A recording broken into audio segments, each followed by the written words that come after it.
مثال دے رہا ہوں، ذرا دھیان سے سنیے گا. طائف کا سفر ہے، اللہ کے رسول ساتھ میں ہیں. ابو بکر کبھی آگے آ جاتے، ابو بکر کبھی پیچھے آ جاتے، ابو بکر کبھی آگے آتے، ابو بکر کبھی پیچھے آتے.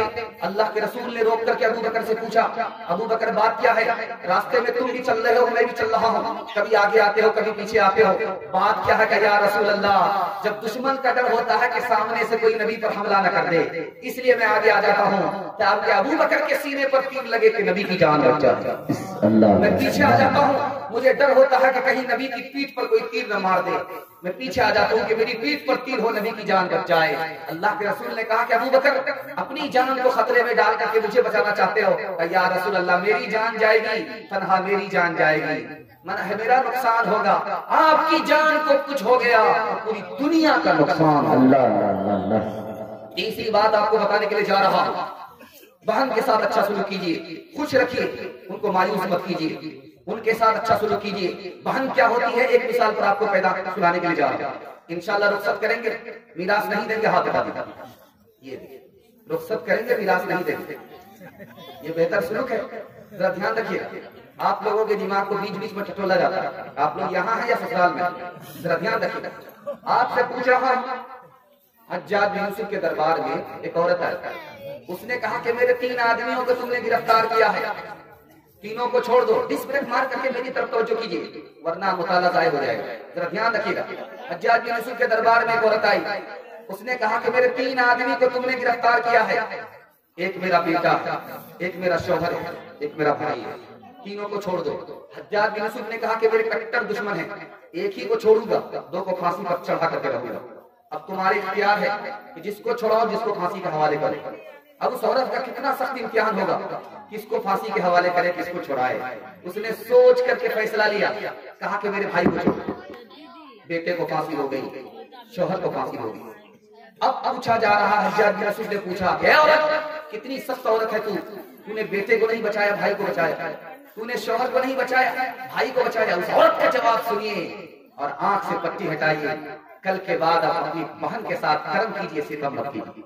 اس عورت نے کہا کہ حجاج، تو نے کہا تھا کہ ایک ہی آدمی کو بچانا ہے، میں جوان ہوں، میری شادی ہو جائے گی، مجھے شوہر مل جائے گا، خدا مہربان ہوا تو مجھے بیٹا بھی مل جائے گا، لیکن میرے ماں باپ مر چکے ہیں، بھائی نہیں آئے گا.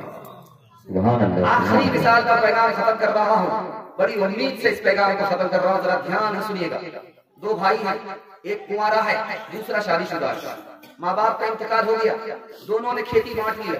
50 بوجھے ایک کے حصے میں آئے، 50 بوجھے ایک کے حصے میں آئے. گیہوں کی کھیتی کیا، بانٹ لیا برابر برابر. 50 بوجھے ایک کے حصے میں، 50 بوجھے ایک کے حصے میں. جب بانٹ کر کے دونوں اپنے گھر آئے تو بڑے بھائی کو خیال ہوتا ہے، یار تم نے اپنے چھوٹے بھائی کے ساتھ اچھا نہیں کیا، برابر برابر بانٹ لیا. وہ ابھی تمہارا اس کو شادی کرنی ہے، اس کو لمبا خرچہ ہے، اس کو بڑھا کر کے دینا چاہیے. خربوزہ خربوزے کو دیکھ کر کے رکھ کے رکھتا. آپ کسی کے لیے اچھا سوچئے، وہ آپ کے لیے اچھا سوچے. چھوٹا بھائی کے دل میں خیال آتا ہے کہ میں نے اپنے بڑے بھائی کے ساتھ اچھا نہیں کیا، برابر برابر بانٹ دیا. میں تو سنگل ہوں، میرا آدھا خرچہ ہے، وہ تو فیملی والا ہے، بچے والا ہے، زیادہ خرچہ ہے، اس کو بڑھا کر کے دینا چاہیے. اب دیکھیے دماغ میں ترکیب آ رہی ہے، دماغ میں ترکیب آ رہی ہے کہ چپکے سے جاؤں گا، اپنے حصے کا بوجھا اٹھاؤں گا، اپنے بھائی کے حصے میں ڈال دوں گا، اس کا حصہ بڑھ جائے گا، اس کو خبر بھی نہیں ہوگی. اس کے دل میں بھی وہی خیال آتا ہے، میں چپکے سے اندھیرے میں جاؤں گا، اپنے حصے کا بوجھا اٹھاؤں گا، اپنے بھائی کے حصے میں بڑھا کر کے دے دوں گا، اس کا حصہ بڑھ جائے گا، اس کو خبر بھی نہیں ہوگی. جب یہ اپنے حصے کا بوجھا ادھر ڈال رہا ہے، وہی بوجھا پلٹ کر کے ادھر آ رہا ہے. جب یہ اپنے حصے کا بوجھا ادھر ڈال رہا ہے، وہ بوجھا پلٹ کر ادھر آ رہا ہے. یہ لوگ قریب آ کر کے دیکھیں یہ ہو کیا رہا ہے. تب سمجھ میں آیا ہے وہ یہ میرا بڑا بھائی ہے، میرے حصے کو بڑھانے کے لیے آیا تھا. یہ میرا چھوٹا بھائی ہے، میرے حصے کو بڑھانے کے لیے آیا تھا. دونوں بھائی نے کہا کہ بھائی جب دل ایک ہے، نیک ہے، تو آج کے بعد چولہا الگ نہیں ہوگا، ایک ہوگا.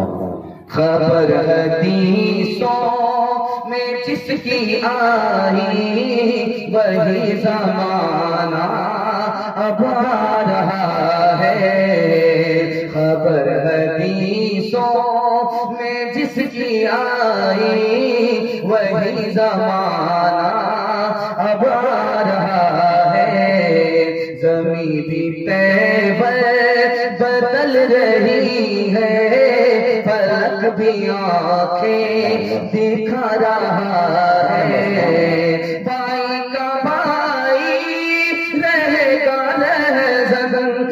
حقیقی بیٹی ہے ماں کی دشمن پہ سر نے چھوڑا پہ در کا دامن بہن کو بھائی ستا رہا ہے خبر حدیثوں میں جس کی آئی وہی زمانہ اب آ رہا ہے۔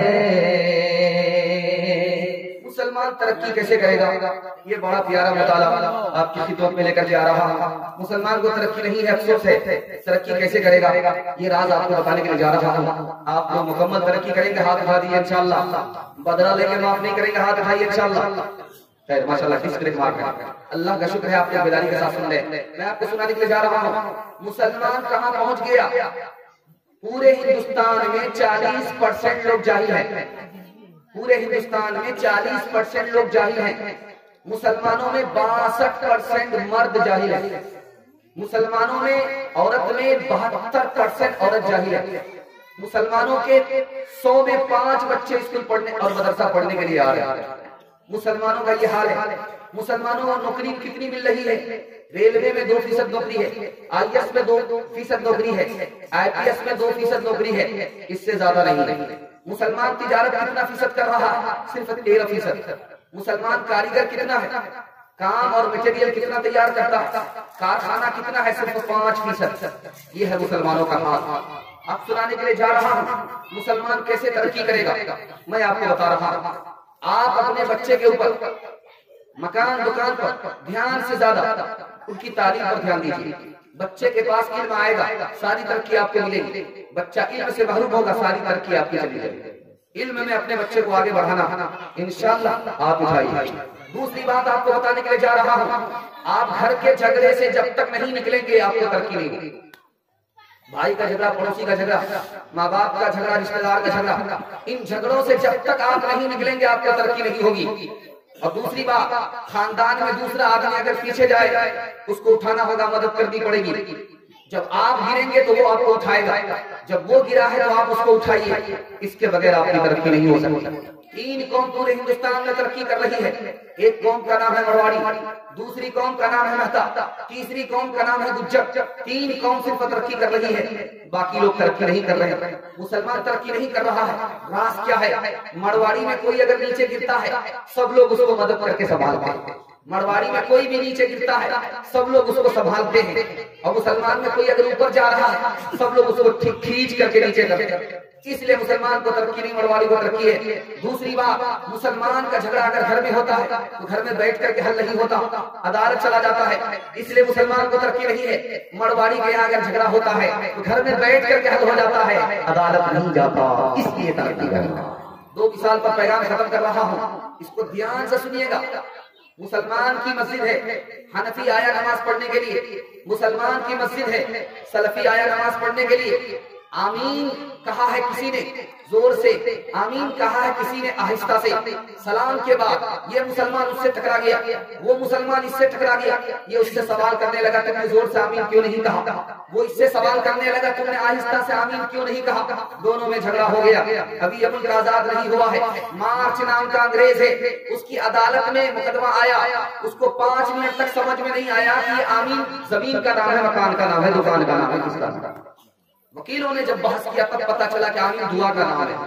دعا پر جھگڑا ہوا ہے، ایک مسجد میں جھگڑا ہوا ہے، 2 مسلمانوں کا جھگڑا ہوا ہے، تو مارچ نے فیصلہ لکھا، اس فیصلے کو سنا کر کے آنکھ سے آپ کی پٹی ہٹا رہا ہوں۔ اگر آپس کے جھگڑے سے نہیں نکلیں گے آپ کو کل بھی ترقی نہیں تھی، آج بھی ترقی نہیں ہوگی، آئندہ کبھی ترقی نہیں ہوگی۔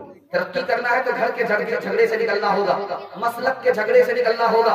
بریلوی بھی مسلمان ہے، دیوبندی بھی مسلمان ہے، سلفی بھی مسلمان ہے، حنفی بھی مسلمان ہے۔ اسلام کی بنیاد پر ایک ہو جائیے، کلمے کی بنیاد پر ایک ہو جائیے، اس کو بھی ترقی ہوگی آپ کو۔ اس نے لکھا کہ آمین کی 3 قسمیں ہیں، ایک آمین آہستہ سے کہنا یہ بھی حدیث سے ثابت ہے، ایک آمین زور سے کہنا یہ بھی حدیث سے ثابت ہے، ایک آمین اتنا اٹھانے کے لیے زور سے آمین کہنا، آہستہ آمین کہنا یہ حدیث سے ثابت نہیں ہے۔ یہ حنفی بھی گنہگار ہے، یہ سلفی بھی گنہگار ہے، ان دونوں کو سزا یہ دی جاتی ہے کہ جیل میں ڈالا جائے، اور جب تک جنازہ اٹھ نہ جائے جیل سے باہر نہ نکالا جائے۔